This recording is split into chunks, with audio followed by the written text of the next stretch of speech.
সরকারের যে আশিক চৌধুরী, তাকে চ্যালেঞ্জ করে আমি বলতে পারি, ওপেন চ্যালেঞ্জ, সে যদি আমার থেকে এই চ্যালেঞ্জ গ্রহণ করতে চায় তাহলে আমি এই চ্যালেঞ্জ গ্রহণ করতে রাজি আছি। এই যে ৬,৭০০ কোটি টাকা দিয়ে যদি চট্টগ্রাম বন্দর তার নিজস্ব অর্থায়নে, এটা একেবারে দেশ বিক্রির একটা ধারণা এবং এটা একেবারে দেশটা অল্প দামে বিক্রি করে দিচ্ছে। এটার বিরুদ্ধে আমাদের রুখে দাঁড়াতে হবে। পৃথিবীর ইতিহাসে এরকম একটা আন্তর্জাতিক চুক্তি কখনোই এতটা সুপারসনিক গতিতে হয় নাই। ১৭ তারিখে সারা জাতি যখন ব্যস্ত, শেখ হাসিনার রায়, সেদিন তারা একটা চুক্তি করেছে।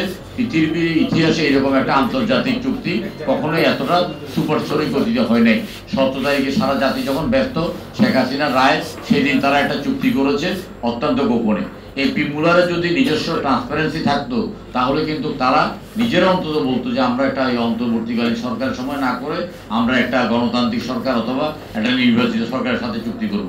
এখানে বোঝা যাচ্ছে যে কিছুটা সমস্যা হচ্ছে। এপি মুলার এখানে ৬,৭০০ কোটি টাকা বিনিয়োগ করবে এবং ৩৩ বছরের জন্য তারা এটা লিজ দিয়েছে।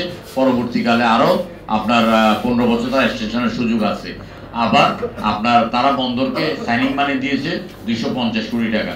২৫০ কোটি টাকা চট্টগ্রাম বন্দরের ১৬ দিনের আয়। এই ২৫০ কোটি টাকা আবার চট্টগ্রাম বন্দর যেটা মানে এই চুক্তিটা স্বাক্ষর করার জন্য, নেগোসিয়েট করার জন্য ইন্টারন্যাশনাল ফাইন্যান্স কর্পোরেশন যাদেরকে নিয়োগ করেছে এবং তাদের মেয়াদ ছিল ৬০ দিন, তারা কিন্তু এটা ৭০ দিনের মধ্যে চুক্তি করেছে।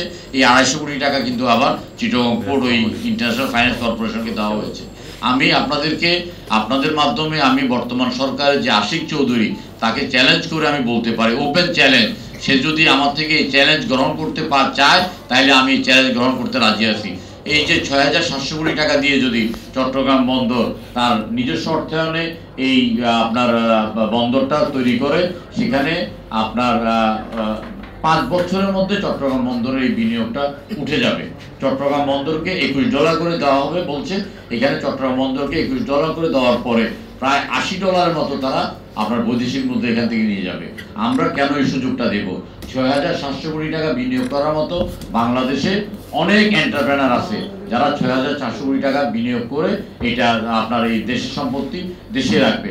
আমি আশিক চৌধুরী এবং লুৎফর আলমকে চ্যালেঞ্জ দিয়ে বলতে পারি, বাংলাদেশে যদি তারা যদি ইয়ে করে, যেমন আমি ব্যবসায়ীদের পক্ষ থেকে অনেক ব্যবসায়ী আমাকে বলেছে যে তারা এটা ৬,৭০০ কোটি টাকা বিনিয়োগ করবে, চট্টগ্রাম বন্দরকে $২১ দ্বারা জায়গায় $৩০ দেবে এবং এটা ৩০ বছরের জায়গায় ১৫ বছর করবে। বাংলাদেশের এন্টারপ্রেনাররা তারা চ্যালেঞ্জ দিচ্ছে। আমি আশিক চৌধুরী এবং লুৎফর আলমকে চ্যালেঞ্জ দিচ্ছি যে ৬,৭০০ কোটি টাকা যে বিনিয়োগ, এই ৬,৭০০ কোটি টাকা বিনিয়োগ বাংলাদেশে অনেক প্রতিষ্ঠান আছে যারা পুঁজিবাজার থেকে অর্থ সংগ্রহ করে অথবা আপনার তারা নিজস্ব ব্যাংকের থেকে সিন্ডিকেটেড অর্থ বিনিয়োগ করে এটা করতে পারবে। চিটাগং পোর্টকে এপি মুলার যে $২১ দেবে, সেখান থেকে তারা চিটাগং পোর্টকে $৩০ দেবে এবং ৩০ বছরের চুক্তির জায়গায় ১৫ বছরের চুক্তি করতে তারা রাজি আছে। যদি আশিক চৌধুরী এবং লুৎফর আলম যদি এটা চুক্তি করতে আমাদের সাথে চ্যালেঞ্জ করতে চায়, আমরা এটা ওপেন চ্যালেঞ্জ দিয়ে রাখলাম। এটা একটা দেশ ভিত্তিক চুক্তি। এটা প্রায় ৫০ একর জায়গা ৩০ বছরের জন্য অত্যন্ত গোপনে তারা দিয়েছে। ১৭ তারিখে দেওয়ার কারণটা হলো যে ২০ তারিখে তো তত্ত্বাবধায়ক সরকার রায় পুনঃপ্রতিষ্ঠিত হবে। পুনঃপ্রতিষ্ঠিত হলে যদি তত্ত্বাবধায়ক সরকার এই সরকার থেকেই এই আমল থেকে কাজ করবে, তাহলে তো মানে তারা আইনগতভাবেই আর কোনো চুক্তি করতে পারবে না, যে কারণে তারা ১৭ তারিখেই চুক্তিটা করে ফেলেছে। এই চুক্তির বিরুদ্ধে আমরা আদালতে যাওয়ার চিন্তা করছি এবং আমরা মানে দেশকে বাঁচানোর জন্য বন্দরকে বাঁচানোর চেষ্টা করছি। চট্টগ্রাম বন্দরের একেবারেই মোহনায় এই এপি মুলারকে এই কাজটা দেওয়া হয়েছে। আমাদের মোহনার পার করে তারপরে আপনার প্রথম হলো যে নেভেল বেস, বাংলাদেশের সবচেয়ে বড় যুদ্ধ জাহাজগুলো সেখানে থাকে, সাবমেরিন সেখানে থাকে। তাহলে যদি আমরা চট্টগ্রাম বন্দরের এই আপনার মোহনাটা যদি আমরা অন্য কোনো শক্তির হাতে তুলে দিই, তাহলে কৌশলগতভাবে আমাদের এটা আমরা অনেক পিছিয়ে পড়বো এবং সেখানে আমাদের নিরাপত্তার হুমকির সম্মুখীন হবে।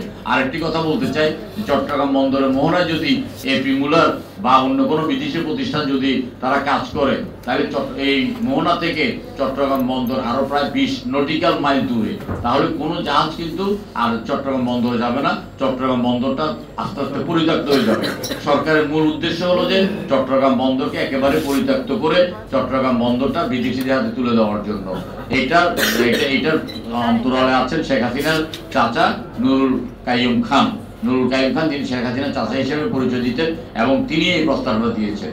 এর আগে দিয়ে আপনার যেটা পতেঙ্গা কন্টেইনার টার্মিনাল 1700 কোটি টাকা দিয়ে চট্টগ্রাম বন্দর তৈরি করেছে, কিন্তু চট্টগ্রাম বন্দরে আপনার হাফিজুর রহমান এবং টোকন চাচা নামে একজন আছেন, শেখ হাসিনা চাচা, তিনি আপনার রেড সির লোকাল এজেন্ট হয়ে সেটা রেড সিকে দেওয়া হয়েছে। 1700 কোটি টাকা চট্টগ্রাম বন্দর বিনিয়োগ করেছে, আর মাত্র 1000 কোটি টাকা চট্টগ্রাম বন্দর যদি বিনিয়োগ করতো তাহলে এই দেশের সম্পদটা দেশে থাকতো। যখন করেছে এটা কর্ণফুলী টানেলের মতো একটা শ্বেতাউস্তি হবে, এটা আমরা বারবার বলেছি। কারণ মুক্তারপুর ব্রিজের কারণে আপনার কন্টেনারবাহী জাহাজ এখানে আসতে পারবে না। বাস্তবে তেমন কোনো কন্টেনার জাহাজ এখানে আসতে পারে নাই, কিন্তু এটা মাল্টিপারপাসলি ব্যবহার করতে পারতো।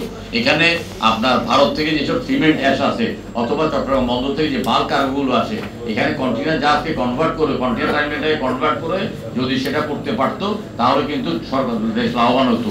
22 বছরের জন্য সুইজারল্যান্ড ভিত্তিক একটা কোম্পানির কাছে তুলে দিয়েছে, যেটার পিছনে আছেন সাবের হোসেন চৌধুরী।